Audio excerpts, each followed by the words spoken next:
Okay, tonight we're going to do just a little more on the basics of AbilityX ratings, and I think I'm drawing my racetracks a little bit better. And at the top we have the handicapping is already done, something I like to keep repeating over and over and over. I realize I got a big reflection up here. Probably just looks like a big white spot of light, and I'm going to fix that. I'm going to get a bulb turned around or facing the other way or whatever, but it tends to show up on the camera real bad. But as I understand it, we can see our track real good, even in spite of that. So, to expand a little bit on the basics of AbilityX ratings, last time I think I pointed out that the variant that everybody is so highly concerned about actually exists here in this run-up area, and that's where it's found, and it's there to keep everybody confused and mess up time and everything, and it does a really good job because nobody really understands that it's there, and that's what it's for, and that's what it does. So that is why times are always different. And as soon as it gets arbitrarily assigned to the track surface or different surface, or the horse likes grass, the horse doesn't like dirt, yada, yada, yada, blah, blah, blah, as soon as it gets transferred to something like that and those assumptions are made, then the ability of the horse is obscure. And that's what the racetracks are trying to do, and that's what they do a very good job of. But the advantage is when it's not obscure to you what the horse's ability is, and then it's you and the racetrack knowing, or at least having a good grip on the horse's ability. I don't know, a lot of times you can get to where you might know a little better than the racetracks do, but they have the upper hand on the public, and what we want to do is we want to have the upper hand right along with them on the public. So the public likes speed ratings and track variance and third race after a layoff and all that kind of stuff everybody keeps putting out, and the public eats it up.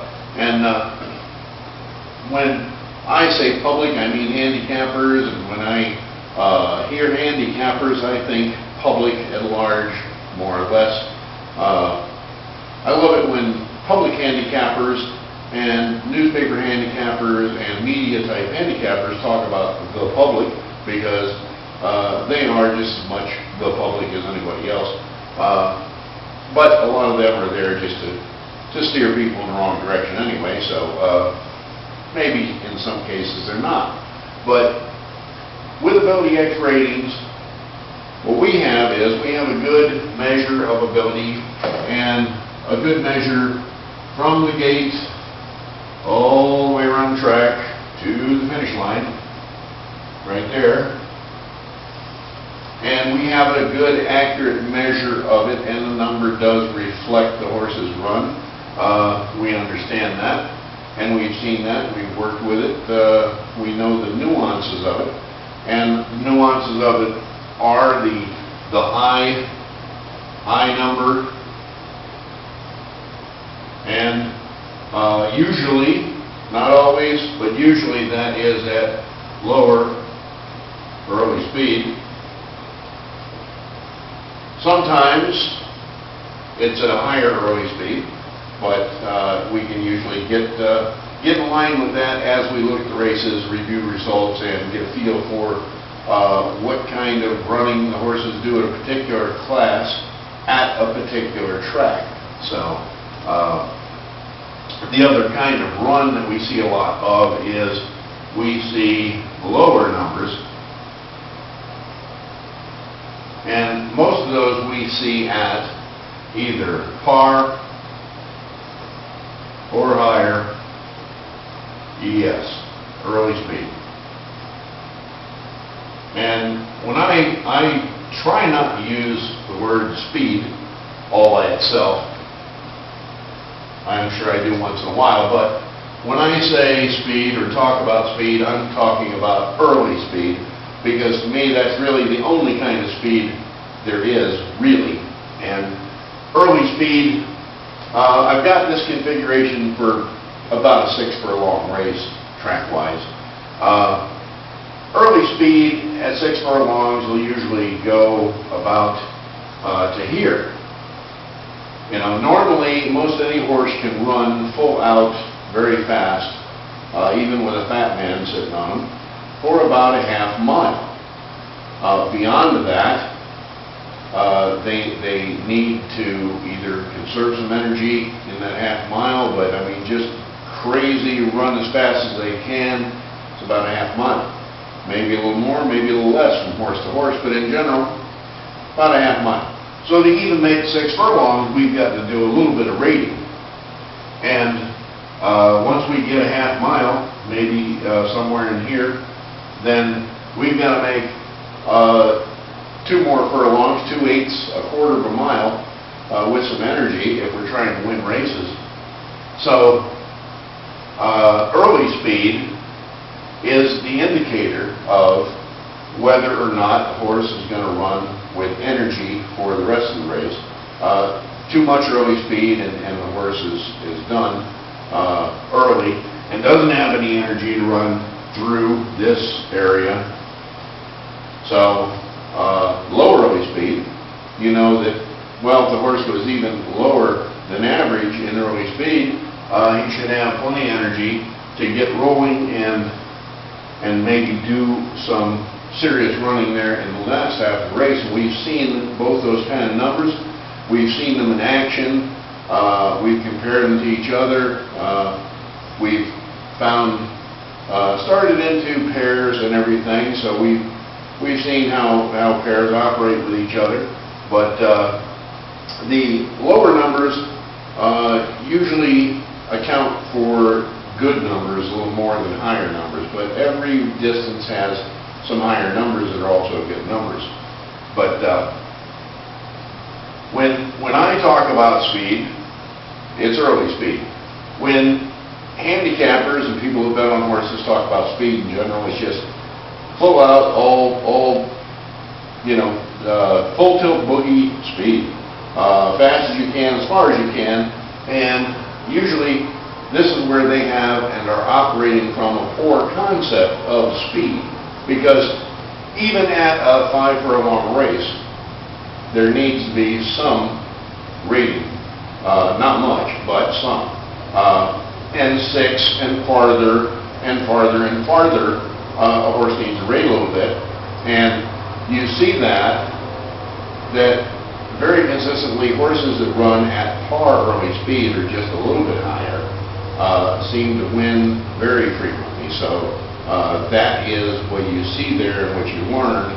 And overall, what you find is that as bettors, we're not looking for the fastest horse. We're not looking for the best horse. And as bettors, what we want to do is we want to resist as much as we can this temptation to compare horses one to the other and try to pick the best horse, trying to pick the winner of this race.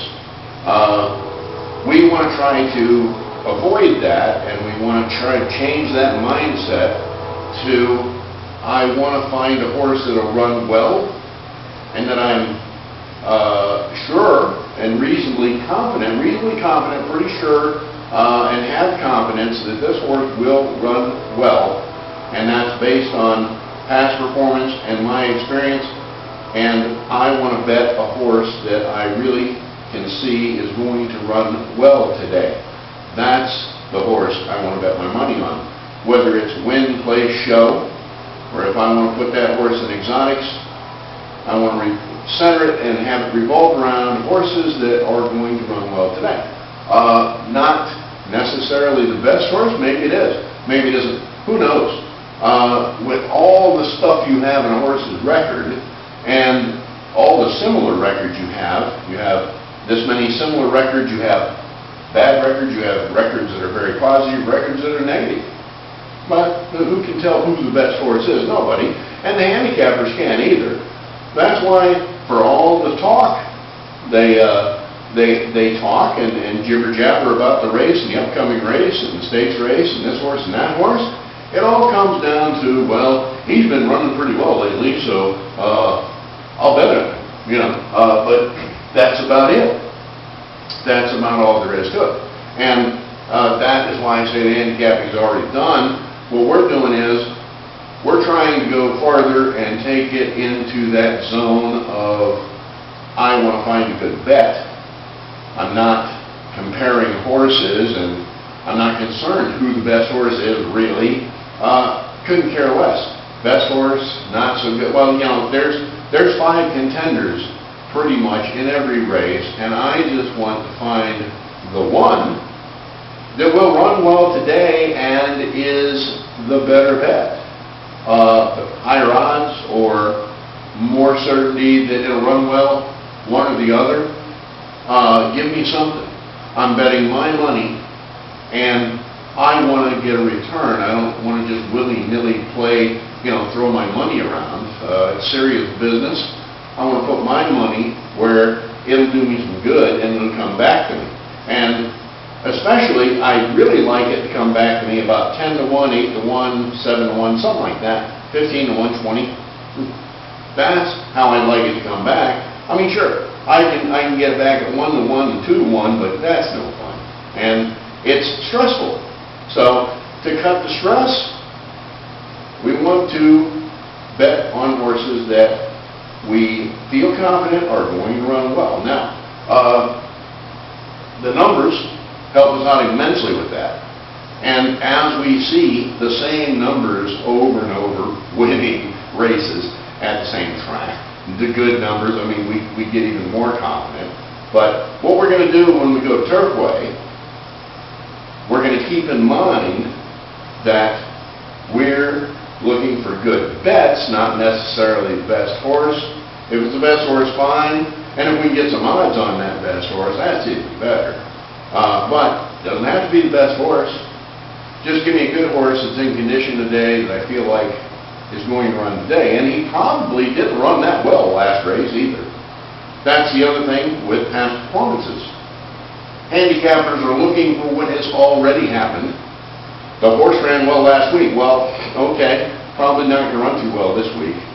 The thing about past performances is what will happen today will be somewhat different almost every time. Somewhat. Maybe not much different and maybe totally different. But usually it'll be somewhat different. Most of the time in a higher percentage. So, and this is what I want you to see in that third morning line choice. Hey, we're just looking at the third morning line choice day after day. I mean, that's all that horse has got. Third morning line choice. That's it. Boom, consistent winner. But its record's always the same. Not quite ready yet is how the handicappers see that horse. But 2, 3 winners a day. Some tracks maybe 1 and then 2 here and there. But at Saratoga we had 2, 3 a day.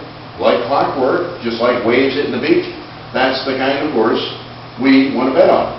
That's the kind of horse I want to find, and the kind of horse I want to see, and the kind of horse I want to confidently bet my money on, because I know even if it's only 2, 3 out of 10, if it's 10 to 1, I'm way ahead. If it's 8 to 1, I'm way ahead. So even if it's just 5 to 1 with a little progression on my betting, sensible progression, I'm way ahead. So that's the one I'm looking for, and that's what I'm looking for in general.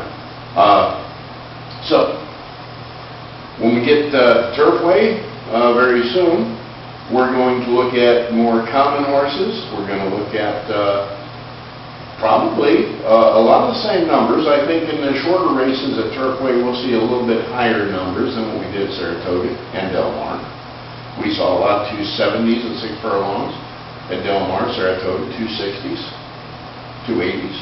But I think when we get to Turfway, it'll be back up 300 to 320, and even maybe 340, and you know, we might have some as high as 360 here and there. we'll see that. But we'll see a little more everyday racing, and we'll see how that rhythm of the horse that appears not quite ready yet in past performances to the handicappers is ready today. And we see it in AbilityX ratings. And at Turfway, we're going to look at how to see it and in AbilityX ratings and add a little physicality to it. If we're able to watch the video feed or we're at the track, we're able to look at the horse physically, we're going to go into a little bit of what to look for, what shows, what a horse in good condition does look like, what they do before the race and the warm-ups, and then how to correlate the information we have with AbilityX ratings, a little physicality, the tote board, everything else, and how to analyze that situation and have it, all of that come into, here's a good bet. And hopefully you've already got that happening to some extent with what you are doing, that, hey, here's a good bet, and I know it, there it is, bang, I'm betting. And I'm confident about it, and I'm winning a good percentage. So we want to increase the little clues to that. And as we do it every day, we'll get better at it and gain some experience, but we want to add a little bit to our portfolio of indicators. We've already got the best indicator as far as the single factor ability of the horse to run. If we're understanding that number, and we'll expand on that with how the rating is made. I'll set you up with that probably during this Turfway meeting and get you going on that. So then you can see how early speed is actually connected to that finishing run and the number itself, and how each of them go up and down, back and forth. The number goes up as the ES goes up. But sometimes when the number goes up and the ES goes down, you see that as a power runner, but actually what you'll see is the two are connected and go up and down, with a certain connection between them. And that's at 20 points in general that you adjust for as you go up and down in early speed. But there's that connection. So the numbers give you ability, and they do it real well. So as you've been practicing comparing abilities of the horses in the race and knowing the general ability you want for a winner, you're probably finding consistency. I know that we have consistencies happening every day, just in the simple pick and the key horse. And those two are strictly mechanical picks, but they are to demonstrate that there are the races where early speed is more dominant. There are the races where stamina is more dominant. And sometimes both those horses switch places in any given race today. So they also indicate what we might expect today as far as adjustments and changes. The simple pick might be the horse that gets the early speed under control today, wins big, unexpectedly, bang, we got a great payoff. The key horse might be the change that takes place today, gets up in there, instead of starting in the back like it did last time, because that was a workout. We just wanted to see how the horse ran in this class and this distance. So, okay, now we're going to get him up in there, and boom, we got a winner there for 50 bucks, or 40, or 20, or 90. So both of them, although they're mechanical picks, they're consistent, and you can see that they represent that form turnaround. So they're always there to show us that and demonstrate that, and always, along with the third morning line pick, that is all to demonstrate that no matter what you do yourself, the same things will keep happening. So the lesson is, don't get too caught up in trying to pick the winner. Don't get into that game too much. I mean, it's easy enough to just fall into a little bit, but, you know, sometimes you turn around and you realize, oh my God, you know, I'm doing this all day long, every day. I'm trying to figure out who's going to win. And it's like you got to back off, get back to the basics, and understand that consistencies are going to roll in for you no matter what you do, unless you're going a little too far trying to figure out the winner. Because as you do that, you're always going to be wrong, wrong, wrong. So that's what the racetracks want everybody doing. So you got to try it at that point. If you realize you're into that a little too heavy, just back it off and try to get back to doing what the racetracks are doing. We lined up this race. Here's the abilities. You know, we've got these contenders. Here's the ones that are really likely to win on ability, and if they're in good condition today, well, that likelihood goes up, regardless of how the public's betting. And we've seen, I know I've been pointing out, the ones that odds are going up, what the handicappers are ignoring. So you're seeing that. So it's that's another little wrinkle. You can just bet against the handicapper.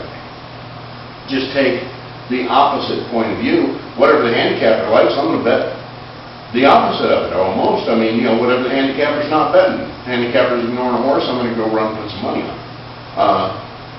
And we've seen where that horse is a consistent winner also. So, you know, that the whole thing there is to demonstrate daily that don't get too caught up in trying to figure out everything and trying to figure out who's going to win, which one is the better horse. Try not to get caught up in that. And when, you know, everybody does it. You know, as I say that, I do it too.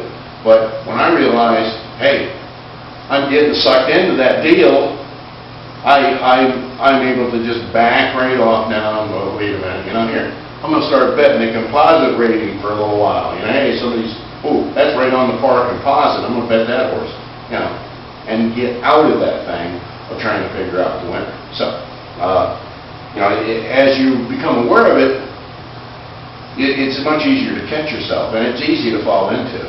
And pretty much everybody falls into that. But it's like, you know, it takes a little practice, and then you just don't get sucked in anymore.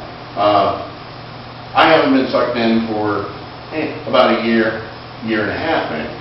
But, you know, the last lesson where I did get sucked in a couple of years ago, I really realized that I was prone to do that, so I've been really watching out lately, and I've been doing pretty well at just not getting sucked into that deal. So, I'm going to wrap this up, upload it, get it sent to you, and we'll get started on Turfway tomorrow, and over the weekend, I'll get probably the first couple recaps to you, and I'll try to do a part 3 here on the rating basics and moving into pairs and into exactas.